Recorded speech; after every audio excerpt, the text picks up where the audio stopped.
Welcome to Massive Beers. My name is Matt. We do beer stuff here. New brewery time. New brewery time? Small batch. Blue brewery, blendery, kind of up and coming, whatever you want to call it. People make beer. This person makes beer. Dekkera. Dekkera Brewing.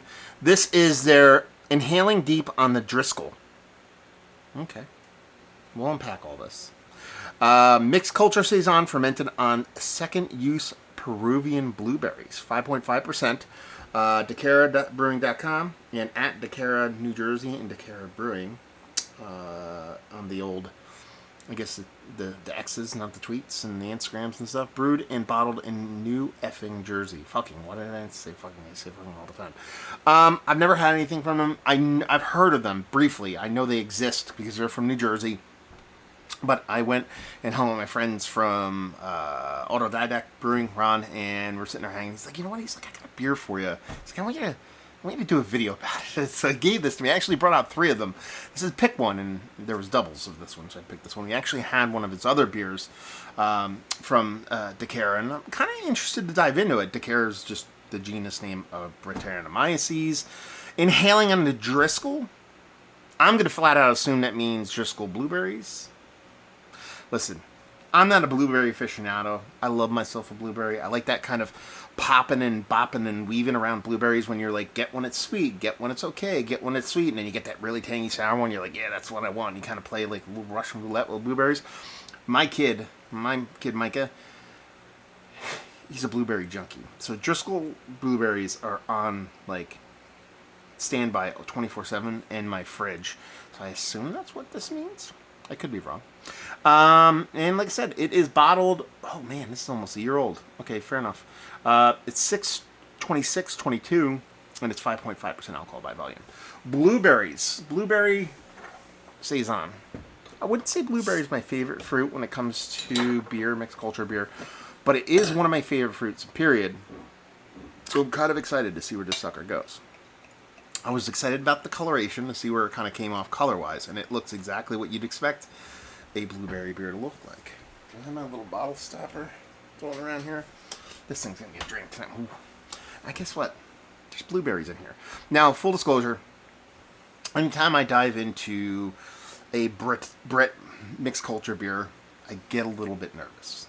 It's, Brett beers are some of my favorite beers on the planet. I love them a ton. I have an allergy that more often than not comes from drinking mixed culture Brett beers. I think I narrowed it down to it has to do with a foeder thing, and it probably has to do with the bugs and whatnot inside a foeder. I don't think this hit a foeder. Worst case scenario, I got to take some Benadryl and I'll be okay, but we're doing it for you, for science. Beer-wise, that looks like a blueberry beer. I mean, there's no ifs, ands, or buts about it. That is what the inside of the flesh of a blueberry looks like. Blueberries don't really blue. They're kind of purple, but the flesh has that kind of peachy, kind of reddish peachy kind of tone to it. So it definitely looks to all the part of a blueberry beer. Has a beautiful head on it. When you're talking about a Brett beer, mixed culture beer, you kind of want to have this kind of like, how would I classify it? They look like, to me, all Brett beers kind of have this kind of fluffy creaminess to it on the way the edge of the head. Because if you probably can't see, but like if I wave this back and forth, maybe you'll see. The center doesn't have a big head on it. It's more around the edge of the glass. So it looks like it has this softness to it. But for me, Brett beers tend to have that kind of excited, kind of champagne-like kind of carbonation. And while it kind of looks calm, it kind of has this little kind of, little spritzy kind of thing going on, but it looks the part. And like I said, it's the middle of summer. I turn the AC off when I'm doing my reviews. I have a little fan. You can probably hear that going here, and it kind of wafts a little bit of stuff towards me, and I'm just getting gobs and gobs of blueberries from a distance. So, looks the part of a fruited beer. Let's put it that way. Let's get a nose on the sucker. Man, that is a lot of blueberry. And I want to break that down a little bit more because I think you say the word blueberry. I think a lot of people think specific things, which is more of a like, especially when it's not an actual blueberry, they think of blueberry flavored things, maybe blueberry yogurt or some kind of blueberry candy or whatever.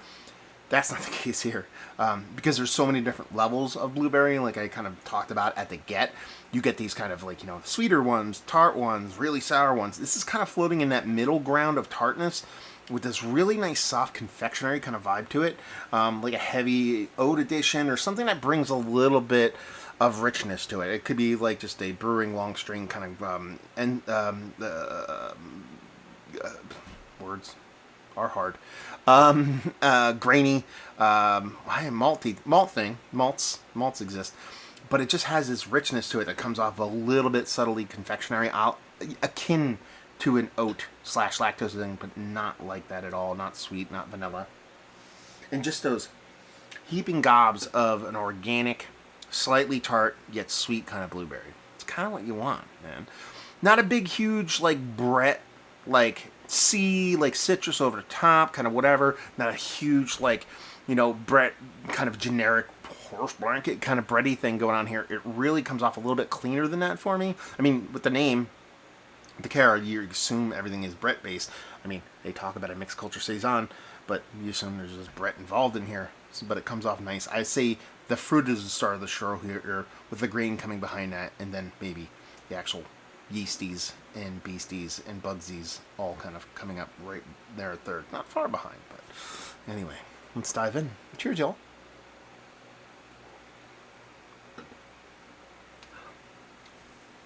More tart than I thought it would be, but it makes sense. It definitely goes from that like slightly tart blueberry thing that I was talking about to that really awesome tart blueberry that you get when you're picking through that kind of bundle of blueberries.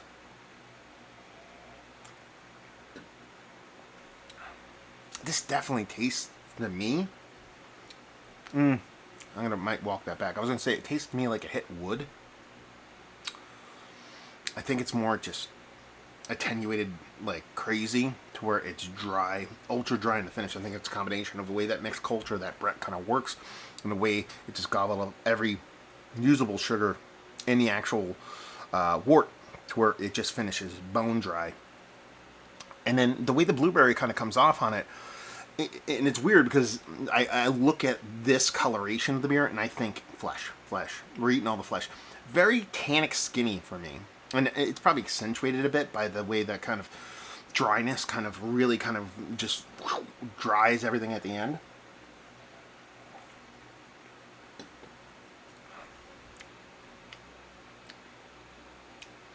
I like this. Maybe it's the juvenile mixed culture palate on me. I would like just a micron of sweetness on the finish for this. I think it would balance it out just a little bit more for me. But then again, the grand scheme of things, in my beer journey, I think I've pivoted and gotten closer to the end game of a lager drinker. Everybody kind of starts off and goes through their hazies and this and that and the other thing. And at the end, you usually go in a couple different directions. Stick with your IPAs. You stick kind of more go to your lagers. You become a lambic nerd, something like that. So it's not like lambic. I'm not calling this lambic, but I'm saying lambic adjacent, or framboise kind of adjacent. Anyway, kind of beer. I do like to have not ultra sweetness on there, not like Sweet Feet, not like Lindemann Sweet, not that kind of stuff. But I do like a touch of lingering sweetness on it. That would be my biggest nitpick on here, but that is ultimately ultra personal preference rather than this being a really good beer. It's a really good beer.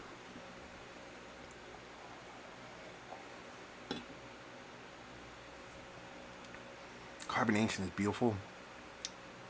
It does have that balance between, like I said, it has a softness, the illusion of softness, but has this effervescence. I think that even amps up or kind of jacks up that dryness on the finish. The blueberries are the star of the show here. And it really is a balance between the way that yeasty funkiness and the yeasty funky tardiness, and then the way the fruit kind of plays between those two. And the malt really just kind of bringing it up. So it's kind of cool because, I thought the yeast was going to be in the bits and pieces at the end, or how should I say it? On the nose, I thought they were going to come up on the rear a little bit, not far from. If we're going to compartmentalize and place everything, it's going to be fruit first. I know grains and then yeast, but it really kind of flips the script there, just because that yeast kind of jumps out at you in the taste. And it's a really fun beer.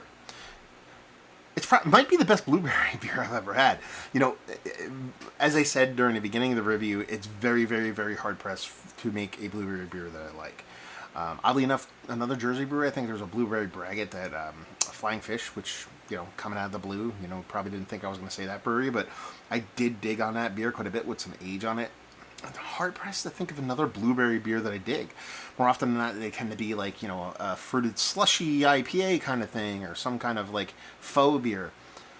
They usually come up flat, or they end up being a tasty beverage that shows no blueberry whatsoever.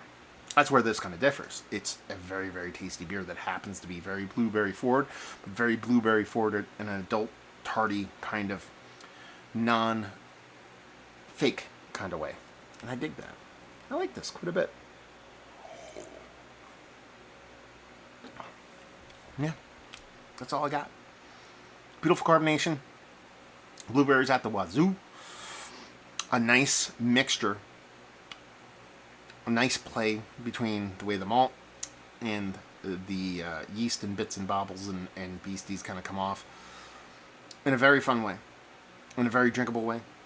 And like I said, if I'm going to sit here and I'm going to nitpick, it's just a touch. I don't want it sweet. I just want a touch of sweetness at the end for this guy. Other than that, it's really, really good. Is one of the better blueberry beers I've had. As like, you know, defaults to the top on that. It's one of the better fruited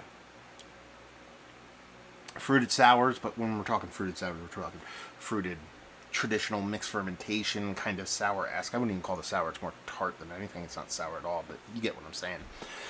Yes. Now we're supposed to status, maybe. But it's worthy of being up there. Value availability, I have no idea. Like I said, it was given to me, so if anybody out there knows what's what, how you get them, how much they cost, if they cost anything, and leave you with if you like what we like this. If you like fruited, European, Belgian, French, mixed fermentation, fruit-forward beers. If that's your jam, you like an ultra-dry finish, and you like the fruit to be the star of the show but not be overpowering and still have a nice balance between all the components, you really dig it. Dekkera. Have you had their beers? Have you been to the blendery brewery or the person's house or place they make these things? I don't know. All that fun stuff. You can put it down there. So there I go. Reviewing the books. Hopefully you all enjoyed. Hopefully you're enjoying a little bit of fruited beer right now. We'll see you next time. Cheers, y'all.